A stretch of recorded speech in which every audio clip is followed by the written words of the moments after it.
who could have possibly predicted that the ending of Final Fantasy VII Rebirth would be controversial and something we'd be debating for the next 3 to 4 years, right? So my reaction to the ending was very similar to that of Final Fantasy VII Remake 4 years ago, where I went into the game kind of expecting a true remake, and then at the end they're like, actually, we're going in some new directions, you don't know what's going to happen.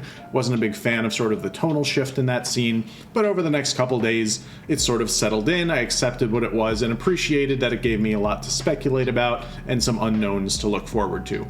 Likewise with Rebirth, although I went into the ending having no idea what to expect and kind of assuming that it was going to go off the rails in some way, I was kind of pleasantly surprised in some ways that it maintained, at least in a broad sense, the same plot. Aerith died, the party was sad, and now they're going on the rest of their journey. Not that much has changed in that regard when it really comes down to it. But the frustrating part of the ending that I think we're all going to kind of have to come to our own conclusions about is the complete lack of Aerith's water burial scene. Why would they cut that? Is it going to be in the next game? Do they have plans for this? Did they cut it completely and actually just think it didn't belong here?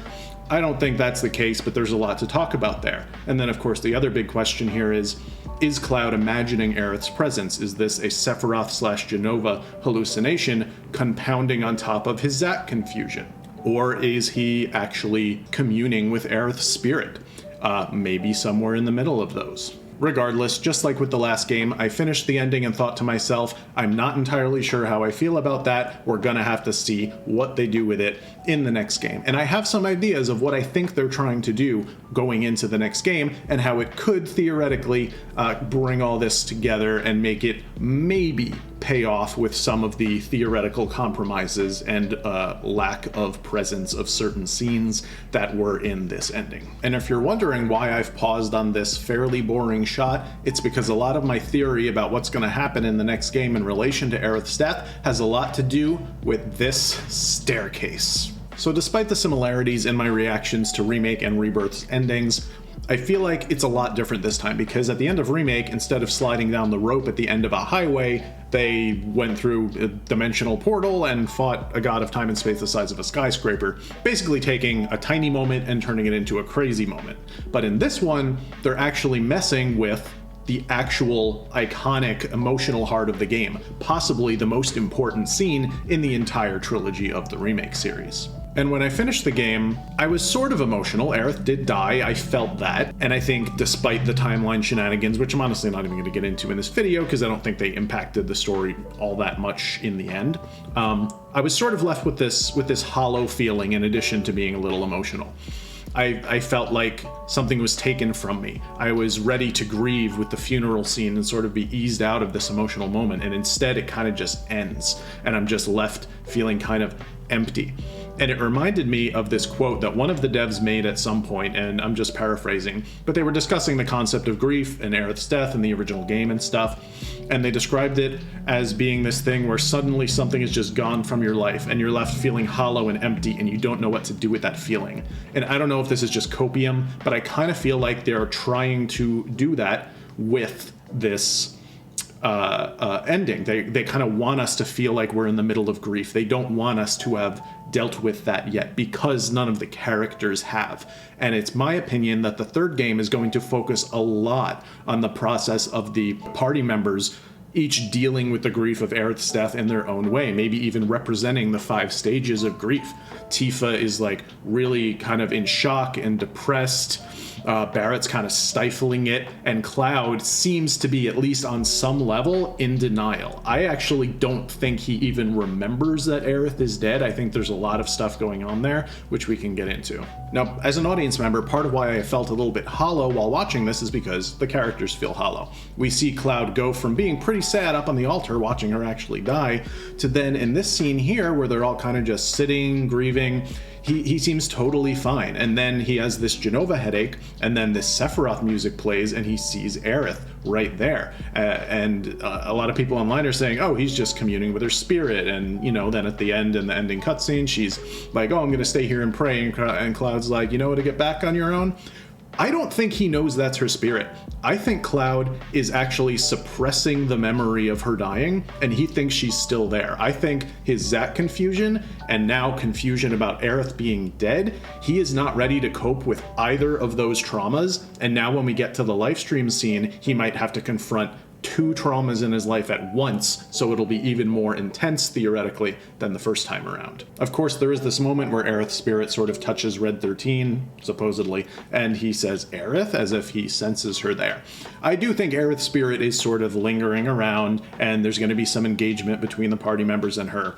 And I think, to some extent, Cloud is experiencing that, but I don't think he is interpreting it properly. I think, like with a lot of stuff like in this genre and stuff that Square does and Final Fantasy VII Remake stuff in general, they can kind of have a lot of wiggle room between the rules of how things work. Sometimes Sephiroth is really there, sometimes Sephiroth is all in Cloud's head, and now sometimes Aerith's spirit is really there, but sometimes it's all in Cloud's head, Sephiroth/Jenova manipulating him even further through this new trauma that he has endured.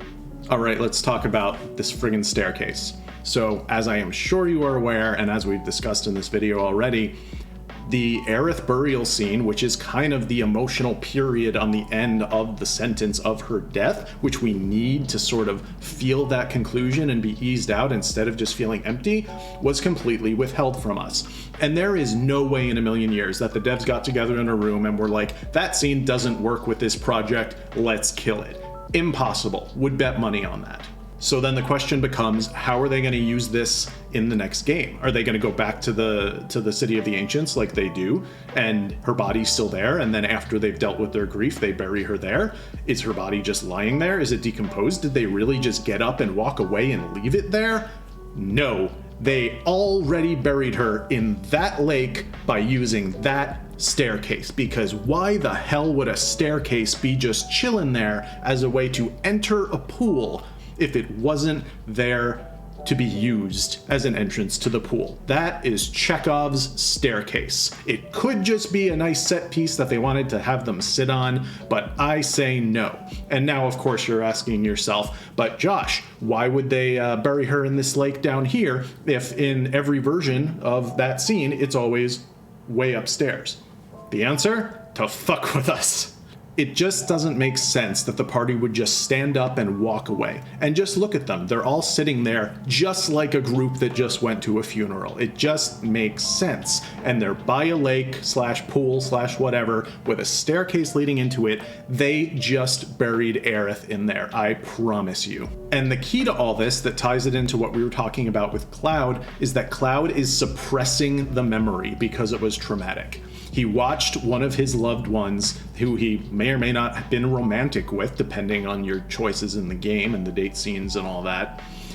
He had a connection with her. He watched her die, and then he buried her. And this is a guy who is already unhinged. He is going literally insane throughout this game because of his messed up memories, while basically a god is messing with his mind on purpose. And now there's even more layers of trauma on top of that. He buried her, he's suppressing the memory, and whenever somebody brings up her death in the first couple hours of the next game before he gets, fallen into the live stream at the Northern Crater, he's going to have a little headache, and he's not going to hear anything, just like when Aerith says Zack in the first game and he doesn't hear it.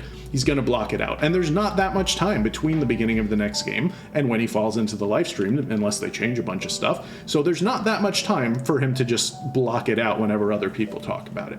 But that's what I think is going to happen.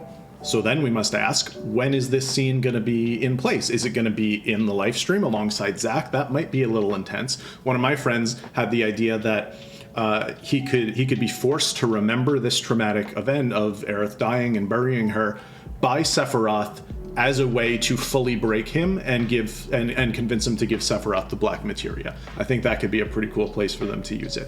It's also possible that I'm wrong about the Cloud aspects of this and he actually does remember it, and maybe the next game just opens up by showing us the burial scene, which happened in this pool right before this scene. There's really a couple of ways they could do it, but bottom line is, there's no way that burial scene is not happening. Whether or not it's going to be as impactful 3 to 4 years from now instead of right when we needed it, I don't know. But using it as a punctuation on showing the characters all deal with grief in very mature complicated ways over the first third to half to maybe entirety of the next game, I think has the possibility to really nail this emotional beat home. Hopefully. If they do all that, is that going to make Rebirth have a perfect ending? Definitely not. I think there's a lot of issues with this ending, a lot of nitpicky things, such as Cid, when you go to the Temple of the Ancients, says, I'm going to hang back and work on the tiny Bronco a little bit, just at a random dock with no materials around. And now, unless there's some sort of time jump, they immediately go back to the Bronco after the ending of the game, or after the boss fights and everything. And now the wings are back. Where did he get those wings? I get it's a video game with a bunch of goofy shit in it, but like, he's just a mechanic. Like, where did that come from? Not to mention Cloud reaches into his giant endless video game pocket and realizes there's a black materia in there. It's just, there's a lot of video game logic in this ending that wasn't really in the serious moments in the rest of the game. Very confusing.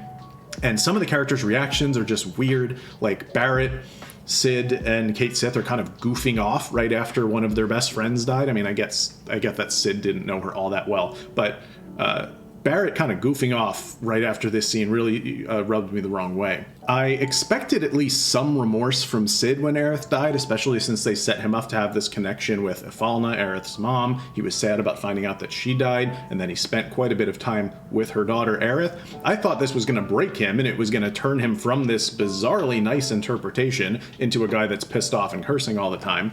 But that never happened, and his only line that we ever see him react with is, so what Aerith actually do?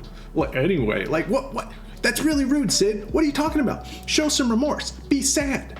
And on top of that, I'm just always taken out of these pre-rendered cutscenes because their faces just look so different than they do in game. Like this steps into the uncanny valley for me. These are not the characters that I spent the past however many hours with. I think it's a little off-putting. Same happened with the end of Remake, end of Intermission. I'm just taken out of the experience whenever they cut to these characters. And then this is a big nitpick of mine that Square has messed up before with. In FF13, there's a scene where the character Saz almost commits suicide, and then you have this very emotional boss fight that ensues right after. But they don't change the battle quips, the battle dialogue, the banter. So right after this moment, he's shooting his guns going literally verbatim, "You go, girl!" And it completely ruins the moment, takes you out of it. Likewise with the Jenova boss fight, when they're blasting the Aerith theme combined with the Jenova theme, which was so good, and it's just this such somber emotional moment that they're doing again from the original, where you fought Jenova with the sad music playing, but they don't change the battle dialogue. They're shooting off all these quippy, sassy lines, especially since for whatever reason I ended up with Yuffie in Red 13 at the beginning, probably because I had Aerith in my party, so it like auto-swapped her out for somebody. And they're just shooting off these lines as if their friend did not just die right in front of them. I think that's a huge problem, and it's surprising and frustrating because the previous 99% of this game put so much extra effort into all these tiny little details that we honestly didn't even need or ask for. And then in the most important moment of the game, they can't just record a few different lines of battle dialogue to make it fit the mood when it's this important and this emotional for the whole series. I don't understand why that wasn't a higher priority. Anyway, I beat it 2 days ago. These are where my thoughts are at. I'm curious what you all think about where this is going, what you think about Cloud. Is Cloud in denial? Is Cloud suppressing the traumatic memory of Aerith being dead? Is he actually talking to her spirit? Is it Sephiroth / Jenova? A hybrid of the two? We'll see. I'm curious. Tell me what you think.